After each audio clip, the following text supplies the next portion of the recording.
नमस्कार दोस्तों, स्वागत करते हैं आप सभी का एक बार फिर से एसपीडी न्यूज़ के एक ताज़ा तरीन और आज की महत्वपूर्ण खबरों में सबसे पहली बड़ी खबर आप सभी को बता दें कि पाकिस्तान से निकल कर आ रही है। बता दें कि पाकिस्तान में इतना भयानक हादसा हो चुका है कि जिसे आप सोच नहीं सकते हैं। करीब 100 लोग सवार थे एक विमान में और वो दुर्घटनाग्रस्त हो चुकी है। इसके बारे में पूरी डिटेल देंगे, कहाँ हुई है और किस प्रकार से लोगों को यहाँ पर बहुत ज़्यादा नुकसान झेलना पड़ा है। बहुत से परिवार खत्म हो चुके हैं और बहुत सारा नुकसान यहाँ पर लोगों को झेलना पड़ा है। इसके बारे में पूरी डिटेल देने वाले हैं क्योंकि पीएम मोदी ने भी इस पर दुख जताया है और आपको बताएंगे क्या कुछ डिटेल है। और साथ ही में बता दें कि पीएम मोदी ने बंगाल को दिया है एक बेहद बड़ा तोहफा। जी हां, आपको पूरी इसकी जानकारी होनी चाहिए, क्या कुछ यहां पर तोहफा मिल चुका है और आप सभी को क्या लाभ होने वाला है। और साथ ही में बता दें कि पीएम मोदी ने ओडिशा में चक्रवात प्रभावित क्षेत्रों का हवाई सर्वे किया है। इसके बारे में क्या जानकारी है पूरी डिटेल देंगे। और साथ ही में ओडिशा को भी यहां पर बेहद बड़ा राहत पैकेज दे दिया गया है पीएम मोदी द्वारा। और साथ ही में बता दें कि मुख्यमंत्री योगी को बम से उड़ाने की धमकी देने वाले के बारे में बहुत अहम सूचनाएं मिल चुकी हैं। इसके बारे में पूरी डिटेल देंगे क्योंकि बेहद बड़ी खबर है, मुख्यमंत्री योगी को बम से उड़ाने की धमकी। जी हां, इसके बारे में आपको पूरी डिटेल देंगे। और साथ ही में बता दें कि 200 ट्रेनों के लिए 24 घंटे में बुक हुए 13 लाख टिकट। जी हां, अगर आपने अभी तक नहीं कराया है तो क्या कर रहे हैं, जल्दी से टिकट बुक करा लीजिए अगर आपको भी किसी जगह पर जल्दी से पहुंचना है। इसके बारे में पूरी डिटेल देंगे, किस प्रकार से आप कर सकते हैं और क्या कुछ खबर है। और साथ ही में बता दें कि कोटा से छात्रों की वापसी का मामला, जी हां बड़ा मामला था। यूपी ने राजस्थान के 36 लाख रुपए का जो बिल था उसका भुगतान कर दिया है, यानी कि बेहद बड़ी और अच्छी खबर है। आप सभी को इसके बारे में जानकारी देंगे।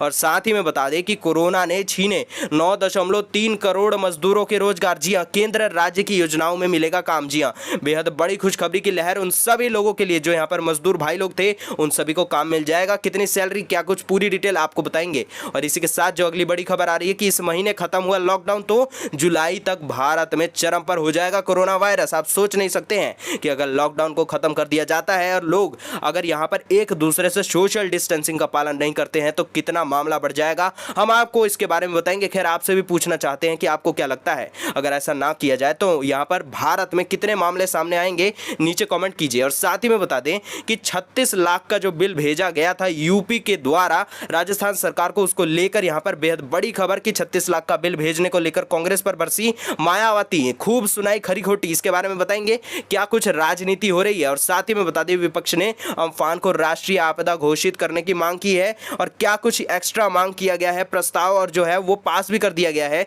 इसके बारे में आपको डिटेल देंगे। और साथ ही बता दें कि अब रिजर्व बैंक ने माना कि इस साल नेगेटिव रहेगी भारत की जीडीपी ग्रोथ रेट। जी हां, जीडीपी ग्रोथ रेट इस साल नेगेटिव रहने वाली है, बेहद बुरी खबर है। साथ ही में बता दें कि विपक्षी दलों की बैठक में बोली सोनिया गांधी कि कोरोना से जंग में सरकार हर मोर्चे पर फेल।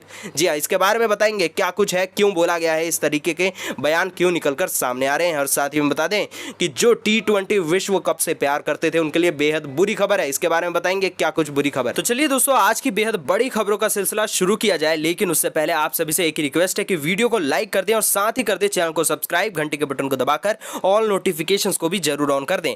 आपको बता दें कि पाकिस्तान में बेहद बड़ा विमान हादसा हो चुका है। पाकिस्तान इंटरनेशनल एयरलाइंस की लाहौर से कराची जाने वाली फ्लाइट कराची एयरपोर्ट के पास दुर्घटनाग्रस्त हो चुकी है। दोस्तों, माना यह जा रहा है कि करीब 100 लोग जो थे इस विमान में सवार थे। और साथ ही में बता दें कि पाकिस्तान के जियो टीवी के अनुसार विमान हादसे के मलबे से अब तक 14 लोगों की लाशें भी निकाली जा चुकी हैं और बाकी घायलों को हॉस्पिटल भी पहुंचाया जा रहा है। साथ ही में आपको बता दें कि विमान जो है उसका पिछला हिस्सा क्रैश हुआ है और बाद में विमान का अगला हिस्सा बिल्डिंग से टकराया है।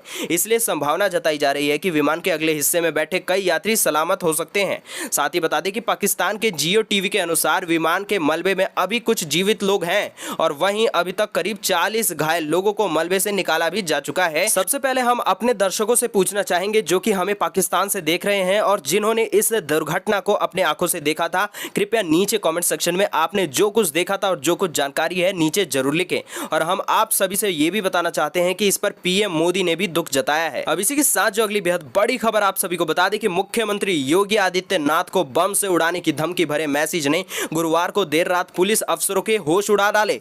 आपको बता दें कि अमर उजाला.com की तरफ से बताया गया है कि डायल 112 मुख्यालय की सोशल मीडिया डेस्क के व्हाट्सएप नंबर पर आए मैसेज की सूचना अधिकारियों को दे दी गई, जिसके बाद गौतमी नगर थाने में इंस्पेक्टर धीरज कुमार की तरफ से केस दर्ज करा दिया गया है।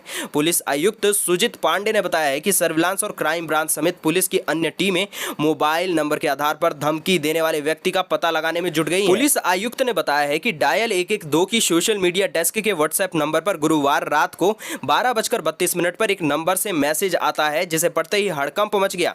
मैसेज में लिखा था कि मुख्यमंत्री योगी को बम से उड़ा देने वाला हूं।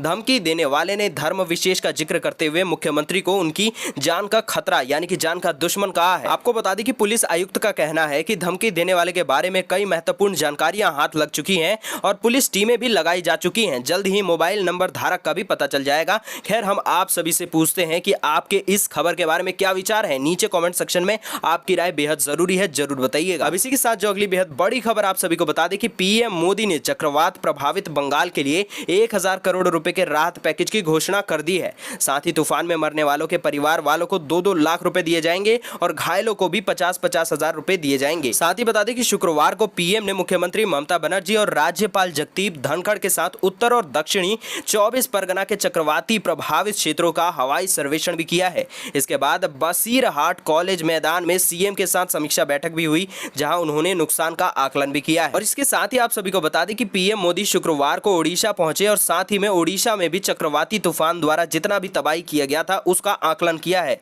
और साथ ही में बता दें कि ओडिशा को भी पीएम मोदी की तरफ से एक बेहद बड़ी राहत पैकेज दी जाएगी। और इसी के साथ यही नहीं, दिल्ली के मुख्यमंत्री अरविंद केजरीवाल ने भी तूफानी प्रभावित पश्चिम बंगाल और ओडिशा के प्रति एकजुटता प्रदर्शित करते हुए दोनों राज्यों के मुख्यमंत्रियों को मदद करने की पेशकश कर दी है। अब इसी के साथ जो अगली बेहद बड़ी खबर आप सभी को बता दें कि 200 ट्रेनों के लिए 24 घंटे में हो चुके हैं बुक 13 लाख टिकट। जी हां, अगर आप भी टिकट बुक करना चाहते हैं तो इस खबर को ध्यान से सुनिए। आपको बता दें कि इंडियन रेलवेज 1 जून से 230 पैसेंजर ट्रेनों को चलाने वाला है और इसकी घोषणा पहले ही कर दी जा चुकी है। गुरुवार को इसके लिए टिकटों की बुकिंग भी चालू कर दी जा चुकी है। और हैरान करने वाली बात तो यह है कि इन 230 ट्रेनों के लिए पिछले 24 घंटों में 13 लाख से ज्यादा टिकटों की बुकिंग ऑलरेडी हो चुकी है। रेलवे ने 21 मई यानी कि गुरुवार को सभी 230 पैसेंजर ट्रेनों के लिए सभी श्रेणियों की जो है बुकिंग वो चालू कर दी थी और विंडो जो है इसका खोल भी दिया था। साथ ही रेलवे ने काउंटर से भी टिकट बुकिंग जो सुविधा है उसको भी चालू कर दिया था। आपको बता दें कि शुक्रवार को रेलवे ने कहा कि देश के विभिन्न स्टेशनों को जोड़ने वाली 230 पैसेंजर ट्रेनों में सभी प्रकार के श्रेणियों के लिए रेलवे टिकट की बुकिंग चालू कर दी गई है। रिजर्वेशन टिकट, ऑनलाइन बुकिंग और रेलवे आरक्षण काउंटरों के माध्यम से बुक किए जा सकते हैं। अब इसी के साथ जो अगली बेहद बड़ी खबर आप सभी को बता दें कि उत्तर प्रदेश और राजस्थान सरकार के बीच बस किराए को लेकर बवाल जारी है। इसी बीच योगी सरकार ने राजस्थान सरकार की ओर से भेजे गए 36 लाख से रुपए से ज्यादा यहां पर जो बिल था उसका भुगतान कर दिया है। यह बिल कोटा से बच्चों को आगरा और मथुरा पहुंचाने पर राजस्थान रोडवेज ने यूपी को भेजा था। आपको बता दें कि जो मैनेजिंग डायरेक्टर हैं यूपी के, उनका कहना है कि हम कोटा में फंसे बच्चों को वापस लाए थे। इस काम में राजस्थान रोडवेज की 94 बसें यानी कि 94 बसेस का यूज किया गया था, उसकी मदद ली गई थी। राजस्थान सरकार ने इसका 36 लाख रुपए का बिल भी भेजा था, हमने जो है वो बिल का भुगतान कर दिया है। इसी बिल को लेकर बवाल मचा हुआ है। अब इसी मुद्दे पर ट्वीट करते हुए मायावती ने ये लिखा है कि राजस्थान की कांग्रेस सरकार द्वारा कोटा से करीब 12,000 युवक युवतियों को वापस उनके घर पर भेजने पर जो खर्चा हुआ था यानी कि 36 लाख रुपए का, उसे देने की जो मांग की गई है वह उसकी कंगाली और अमानवीयता को प्रदर्शित करता है। दो पड़ोसी राज्यों के बीच ऐसी घिनौनी राजनीति अति दुखद है, ऐसा मायावती ने ट्वीट करके लिखा। अब इसी के साथ जो अगली बेहद बड़ी खबर आप सभी को बता दें कि कोरोना वायरस महामारी के चलते कम से कम 9.3 करोड़ मजदूर बेरोजगार हो चुके हैं। लगातार राज्य और केंद्र मजदूरों का डेटा तैयार करने में लगे हुए हैं। सोमवार तक कितने मजदूर कोरोना के चलते प्रभावित हुए हैं उनकी सूची तैयार कर ली जाएगी। और आपको बता दें कि अब तक सामने आई जानकारी के मुताबिक 30 लाख प्रवासी मजदूर दूसरे राज्यों से वापस अपने गृह यानी कि अपने घर तक लौट चुके हैं। और अब केंद्र सरकार ने राज्य सरकारों से मजदूरों का डेटा निकालने को कह दिया है। केंद्र ने राज्य को यह भी निर्देश दिया है कि राज्य रोजगार सृजन करें और मजदूरों को अलग अलग योजनाओं के तहत काम दे दिया जाए। खैर, हम आप सभी जो भी मजदूर भाई लोग हैं उनसे पूछते हैं कि आपको क्या अभी तक आपके राज्य द्वारा काम दिया गया है या फिर आप भी अभी तक वेट ही कर रहे हैं। साथ ही बता दें कि लॉकडाउन के चलते कई मंत्रालय मजदूरों की स्थिति पर मंथन भी कर रहे हैं। वहीं बड़ी संख्या में असंगठित क्षेत्रों के मजदूर प्रभावित हो चुके हैं। हालांकि अभी तक फाइनल डेटा किसी ने तैयार ही नहीं किया है। असली आंकड़े अभी सामने आने बाकी हैं और मंत्रालय जमीनी स्तर पर डेटा निकालने की तैयारी कर रहे हैं। जैसे आपको बता दें ये सारे डेटा इकट्ठा हो जाते हैं और आपके स्किल के अनुसार आप सभी लोगों को काम दे दिया जाएगा, यानी कि आपके हाथों में रोजगार होगा और आपके पास भी आ सकेगी मोटी सैलरी। खैर, आप अपने नीचे विचार लिख सकते हैं। अब इसी के साथ जो अगली बेहद बड़ी खबर आप सभी को बता दी कि public health foundation of India के प्रोफेसर डॉक्टर आर बाबू ने कहा है कि अगर आप 30 मई को लॉकडाउन हटा देते हैं तो हम जुलाई के मध्य के करीब संक्रमण की पीक पर होंगे, क्योंकि इसके लिए आपको 3 इंक्यूबेशन पीरियड से गुजरना होगा जो कि करीब 1.5 महीना बैठता आवश्यकता है। उन्होंने कहा कि इतना समय यह जानने के लिए पर्याप्त होगा कि नियंत्रित नहीं किए जाने की स्थिति में यह बीमारी कैसे फैलती है। उन्होंने कहा कि यह कहना जल्दबाजी होगा, लेकिन अब भारत में अनियंत्रण जैसा कभी कुछ नहीं होगा, क्योंकि यदि आप लोगों को आज भी आज़ाद कर देते हैं तो वो वायरस फोबिया के कारण उन कामों को नहीं कर सकेंगे जिन्हें वे पहले करते थे। उन्होंने कहा कि ऐसे में हमारे पास संक्रमितों की उछाल उस स्थिति के मुकाबले कम रहने की संभावना है जो कि स्थिति शुरुआत में ही कुछ न ही किए जाने से बन सकती थी। अब इसी के साथ जो अगली बेहद महत्वपूर्ण खबर आप सभी को बता दें कि एयर इंडिया की साइट पर शुरू हो चुकी है टिकट बुकिंग। जी हां, आपको पूरी डिटेल बताते हैं कि अगर आपको मुंबई से दिल्ली जाना है तो आपको क्या कुछ किराया यहां पर भरना पड़ेगा।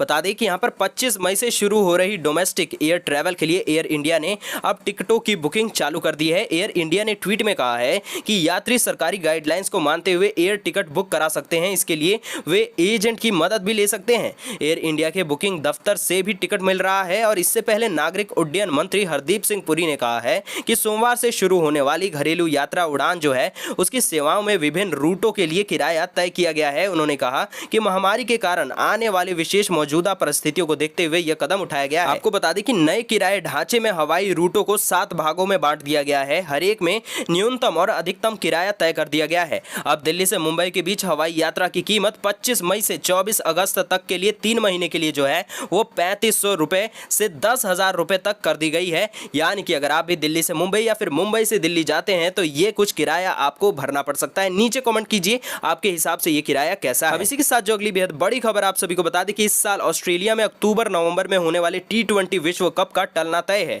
कोरोना वायरस की वजह से ICC का यह बड़ा टूर्नामेंट आगे बढ़ाया जा सकता है, जिसकी आधिकारिक ऐलान जो है अभी तक फिलहाल नहीं की गई है, लेकिन 26 से 28 मई के बीच इसका ऐलान किया जा सकता है। दरअसल 28 मई को ICC की अहम बैठक होनी है, जिसमें T20 वर्ल्ड कप को टालने के साथ साथ नए चेयरमैन के लिए भी चुनाव करवाने की तारीख और चुनाव प्रक्रिया से जुड़े अहम फैसले लिए जाने की हमें उम्मीद है। अब इसी के साथ जो अगली बेहद बड़ी खबर आप सभी को बता दी कि भारतीय रिजर्व बैंक यानी कि RBI ने आखिरकार यह स्वीकार कर लिया है कि वित्त वर्ष 2020-21 के दौरान देश के सकल घरेलू उत्पाद यानी कि GDP में ग्रोथ नेगेटिव रहने वाली है, यानी कि इसमें गिरावट आएगी।